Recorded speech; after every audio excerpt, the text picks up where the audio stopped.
जी नमस्कार, मेरा नाम सूर्यपाल सिंह है। मेरी जो प्रारंभिक शिक्षा जो हुई है वो सरस्वती शिशु मंदिर में हुई है और इसका बड़ा महत्व है क्योंकि जहाँ उमन स्कूल जो है नंबर और आंकड़ों पर अपनी जो है अपनी बात करते हैं, वहाँ ये विद्यालय जो है केवल संस्कार और संस्कृति की बात करता है। हमें हमारा जो सर्वांगीण विकास होता है, जो हमारे संस्कारिक विकास होता है, उसकी बात करता है। तो इसलिए मेरे आगे की पढ़ाई तो मैंने नवोदय विद्यालय या उसके बाद जो है कॉलेज, इंदौर के कॉलेजेस में, पुणे के कॉलेज में मैंने पढ़ाई पूरी करी है। लेकिन इस पूरी यात्रा में मुझे जो जोड़े रखा, जिसने मेरी संस्कृति से, मेरी जड़ों से मुझे जोड़े रखा, वो शिक्षा थी, वो प्रारंभिक शिक्षा जो मैंने यहाँ प्राप्त करी।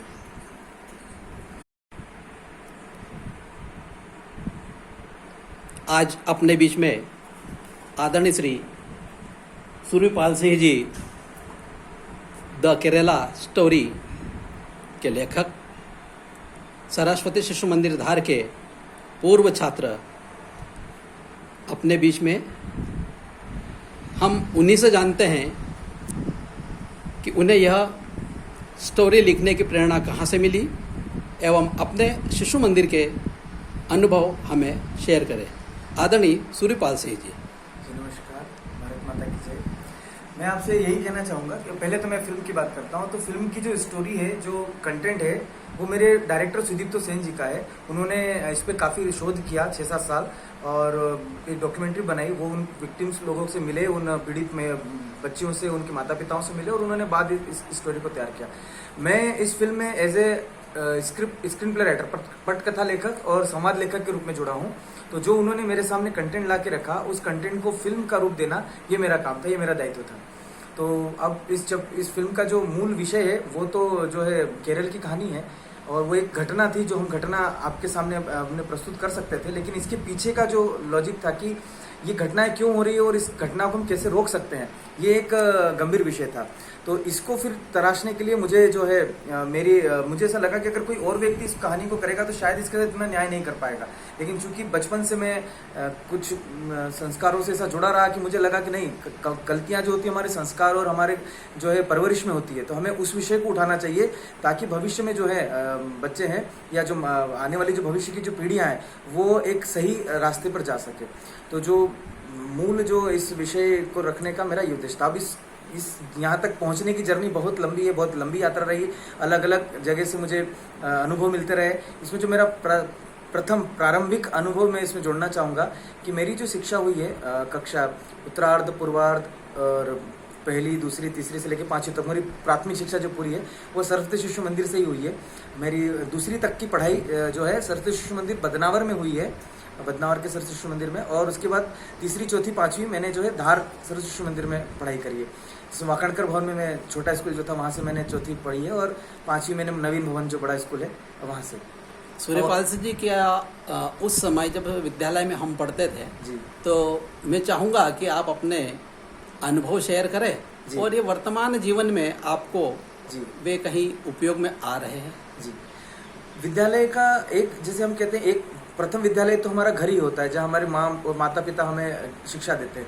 लेकिन जो दूसरी सबसे बड़ी हमारे जीवन में जो स्थान होता है हमारे बनाने का, हमारे नीड़ के निर्माण का, वो एक विद्यालय ही होता है। तो जो संस्कारों के जो दूसरे बीज बोए जाते हैं परिवार के इतर, वो होता है विद्यालय। और वो मुझे यहाँ देखने को मिला। जैसे कि अमूमन आज हर विद्यालयों में जो बच्चे पढ़ते हैं वो पदवेश पहन के पढ़ते हैं, जबकि हमारा ये संस्कार रहा है कि जब हम विद्या अध्ययन करें तो सात्विकता के साथ बैठ के अध्ययन करें। तो हम हमारे जूते चप्पल बाहर उतार कर जाते थे, अभी पढ़ते थे। शिक्षक भी अपने पदवेश उतार कर आते थे और फिर हमें पढ़ाते थे। तो वो एक बीज वहीं हमारे अंदर आ गया कि हमें कहीं ज्ञान लेने के लिए जाना है तो ज्ञान जब लेने जाओ तो सात्विक भाव से लेने जाओ। हम हमारे जो है हमें जिस चीज को लेके प्रवेश नहीं करना चाहिए, चीजें होती हैं वो हमें विद्यालय से मिलते हैं। जैसे कि मैं बताता हूँ, हमें यहाँ पर हमारी प्रार्थना होती थी। अमूमन प्रार्थना 5 मिनट में खत्म हो जाती है। इस सरस्वती शिशु मंदिर में आधे घंटे प्रार्थना होती थी। अब लोग कहेंगे प्रार्थना क्यों करते थे। मैं बहुत ही एक अच्छी बात, गूढ़ बात बताना चाहूंगा कि मुझे एकात्मता स्त्रोत एक होता था, वो मुझे आज भी याद है। और आप विश्वास नहीं करेंगे, उस एकात्मता स्त्रोत के अंदर नदियों का वर्णन, पहाड़ों का वर्णन, वैज्ञानिकों का वर्णन, हमारे महापुरुषों का वर्णन, हमारे संतों का वर्णन, क्या क्या नहीं है उस एकात्मता स्त्रोत में, जो हमें वो जो जो हमें बचपन से सिखा दिया जाता था यहाँ पर।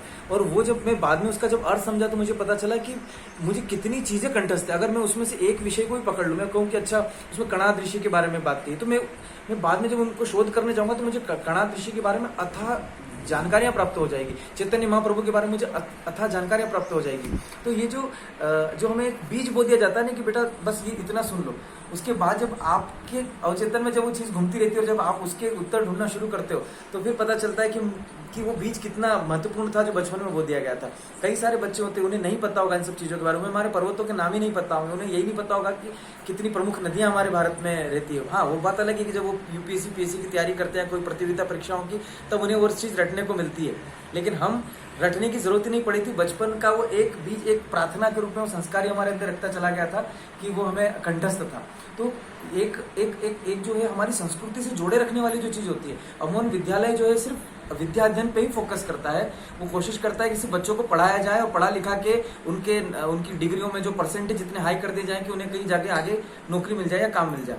लेकिन सरस्वती शिशु मंदिर की जो मुझे विशेषता लगी कि ये सिर्फ जो है नंबरों या आंकड़ों पर केंद्रित नहीं होता है, ये संस्कारों पर केंद्रित होता है। हमारी ये कोशिश करता है कि सांस्कृतिक मूल्य संस्कृति हमारे जो है वो बच्चों के अंतस्थ में जाए और उसे भविष्य में एक अच्छा इंसान बनने के लिए प्रेरित करे।